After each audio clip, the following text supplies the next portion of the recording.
Please, have a seat. Thank you very, very much. Chairman Williams, thanks for the introduction and for your leadership of Fort Mojave Indian Tribe. You know, it was great to meet you last week in Nevada. And thank you, Secretary Haaland, for hosting this White House Conservation Summit here. You know, I want to thank you for all your fellow cabinet members and the federal employees across agencies to carry out this historic conservation plan across our nation, because it is a big deal. We're grateful to have incredible partners, including members of the Congress, tribal leaders, conservation advocates, all here today.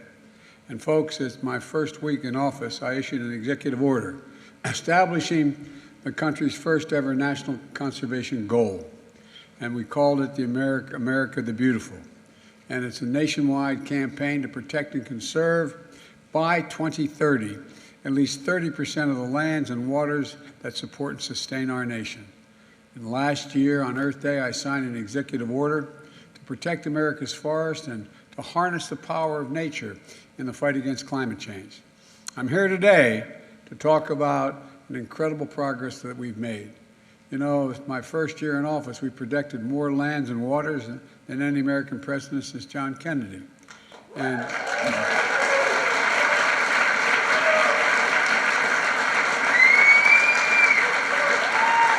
And with the help of members of Congress here today, I signed a bipartisan infrastructure law and the Inflation Reduction Act, the largest investment in climate and environmental justice and conservation ever, anywhere in the world.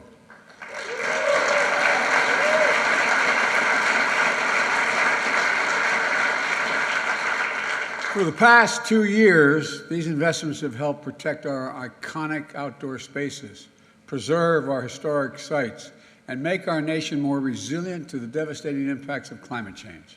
We also relied on important partners to help us meet these goals.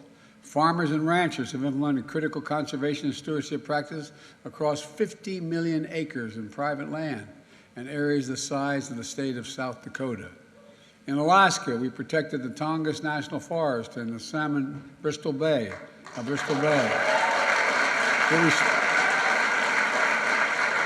We restored the protections and status the previous administration rolled back and Bears Ears National Monument. The Grand Staircase Escalante, the northeast canyons and seamount of the Marine Monument. Last year, I had the honor of visiting Camp Hale, Continental Divide in Colorado, and adding that to the list of national monuments for the first time to be added to my administration. It matters. This matters because when we conserve our country's natural gifts, we're not just protecting the livelihoods of people who depend on them, like the family farms, outdoor recreation, businesses, rural communities, welcoming visitors from all across the country and around the world, as that matter. We're protecting the heart and the soul of our national pride.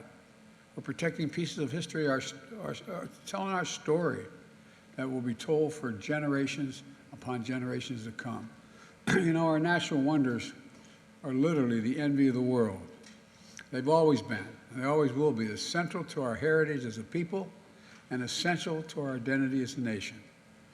That's why the budget I released earlier this month includes new funding to increase access to our natural areas for Americans from all backgrounds. We're going to continue to take aggressive steps toward conservation with the big actions I'm about to announce today.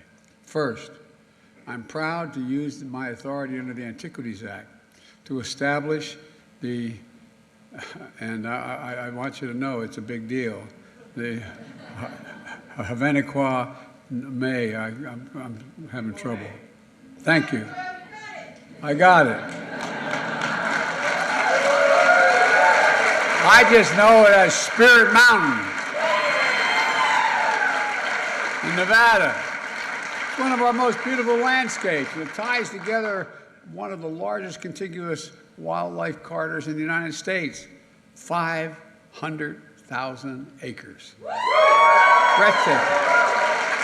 Breathtaking deserts, valleys, mountain ranges, rich in biodiversity, sacred lands that are central to the creation story of so many tribes who have been here since time immemorial.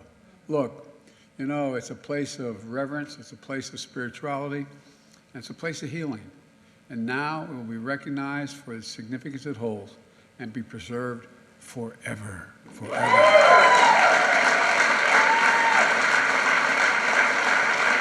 I look forward to visiting myself, and I want to thank my friends in Congress who fought so hard for this day to become possible. Senators Jackie Rosen, Catherine Cortez Mastow, Representative Susie Lee, Dina Titus, and a special thanks to you, Mr. Chairman, for your partnership. Look, second thing we're doing is we're protecting the Castner Range in Texas as a national monument. Thank you, Veronica Escobar, Representative, for your leadership in this. Now, I hope you'll still have reason to call me, because you called me a lot on this one.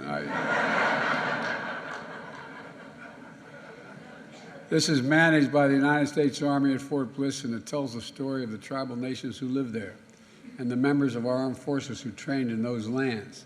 It's also a place of incredible beauty. And right now, as winter gives way to spring, Mexican gold poppies are bursting into bloom. You can see, what I wanted to do is have all this in a video behind me here, because when you see it, it's just breathtaking. Transforming desert plains and hills into a sea of vibrant yellow and oranges, framed in the rugged mountains of the blue sky. The people of El Paso have fought to protect this for 50 years. Their work has finally paid off.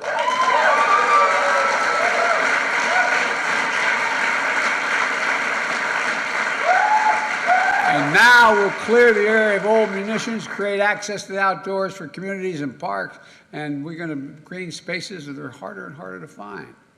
And importantly, Castner Range will be preserved for future generations. Folks, the third thing we're doing today, I'm issuing a presidential memorandum directing the Secretary of Commerce to immediately consider designating 777,000 square miles of the Pacific Ocean, southwest of Hawaii, as a new national marine sanctuary. You know,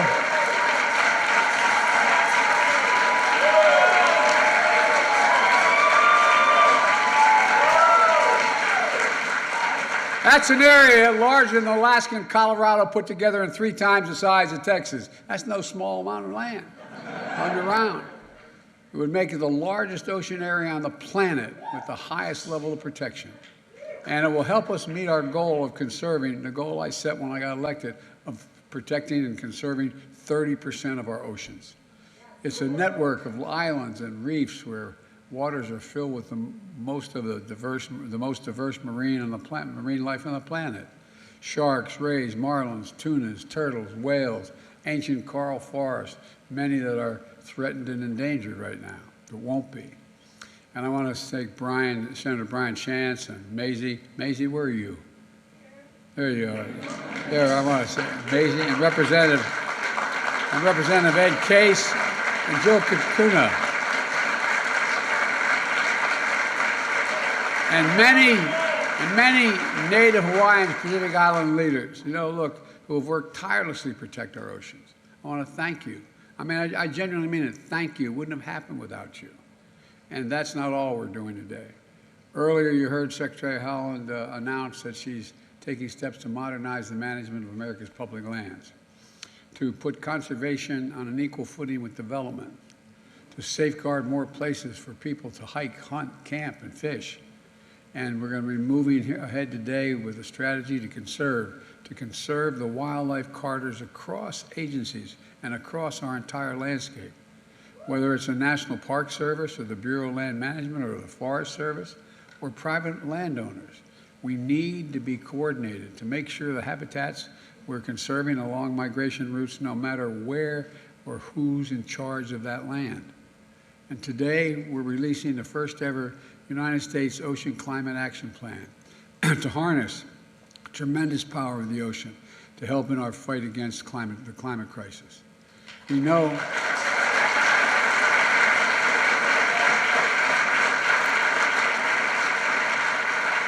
We know, and you well know, we can reduce emissions by building offshore wind farms, better protect our coastal and fishing communities from worsening storms, changing fisheries and other impacts on climate change. And I'm also committed to working with the tribal leaders here, as well as Senator Patty Murray, Maria Cantwell, and Representative Mike Simpson, to bring healthy and abundant salmon runs back to the Colorado River system.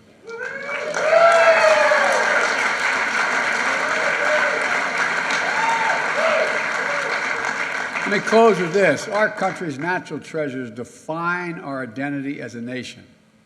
They're a birthright. They're a birthright. We have to pass down to generation after generation. They unite us. That's why our conservation work is so important. It provides a bridge to our past and to our future, not just for today, but for all ages. Rachel Carson, environmentalist and author, wrote, quote, "Those who contemplate the beauty of the earth find reserves of strength that will endure as long as life lasts." I'll share with all of you here today the enduring reverence for the power and the promise of the country's extraordinary natural wonders. And they are extraordinary. When I was vice president, I went to most of the national parks, and I brought my family because I wanted them to see them. Going down the Colorado River, the Snake River, just incredible, incredible, incredible places. We've got to keep it going. We've got to keep the faith. We've got to remember who we are. We're the United States of America, and we owe to our children, our grandchildren, our great-great-grandchildren, and all to come what we have and what we can preserve. There's nothing beyond our capacity if we work together. So God bless you all, and may God protect our troops. Thank you so much.